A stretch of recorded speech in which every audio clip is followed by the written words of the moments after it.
ভাইয়া আপনার বেঁচে যাওয়া নুডলস গুলো আমি খেতে পারি? আমার অনেক ক্ষুধা লেগেছে।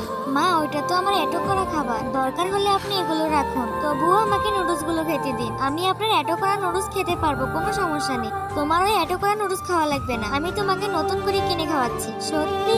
চলো ভেতরে। তুমি এত রাতে এখানে কি করছো? আর তোমার বাড়ি কোথায়? আমি আমার মাকে খুঁজছি, আমার বাড়ি এখান থেকে একটু দূরে। তুমি তাড়াতাড়ি করে নুডলস গুলো খেয়ে নাও, তারপর আমি তোমার বাড়িতে তোমাকে পৌঁছে দিব। ঠিক আছে, আপনি বাড়ি চলে যান, আমি একাই আমার মায়ের জন্য অপেক্ষা করতে পারবো। যতক্ষণ না পর্যন্ত তোমার মা না আসছে ততক্ষণ আমি যাব না। তোমার মা কোথায় গিয়েছে? আমার বাবা ওই আকাশে চলে গিয়েছে, আর মা তো আমার পাশেই থাকে। সব সময় রাত হলে আমাকে জড়িয়ে ধরে ঘুমায়। অনেক রাত হয়ে গিয়েছিল তার মায়ের জন্য অপেক্ষা করতে করতে। ভাইয়া দেখো, আমার মা চলে এসেছে। কোথায় তোমার মা? দেখছি না তো। কিছুক্ষণ পরেই বুঝতে পারলাম ওর মাও দুনিয়াতে বেঁচে নেই। তারপর ছোট বাচ্চার জন্য অনেক খারাপ লাগে, তাকে আমি আমার সাথে করে নিয়ে যাই। ভাইয়া, আমি স্কুল থেকে চলে এসেছি। স্কুলের প্রথম দিন কেমন লাগলো? অনেক ভালো, আমার অনেক বন্ধু হয়েছে। চলো, আমি তোমাকে আইসক্রিম খাওয়াবো। ঠিক আছে ভাইয়া, আপনার বাবা মা বেঁচে থাকলে কমেন্ট করুন।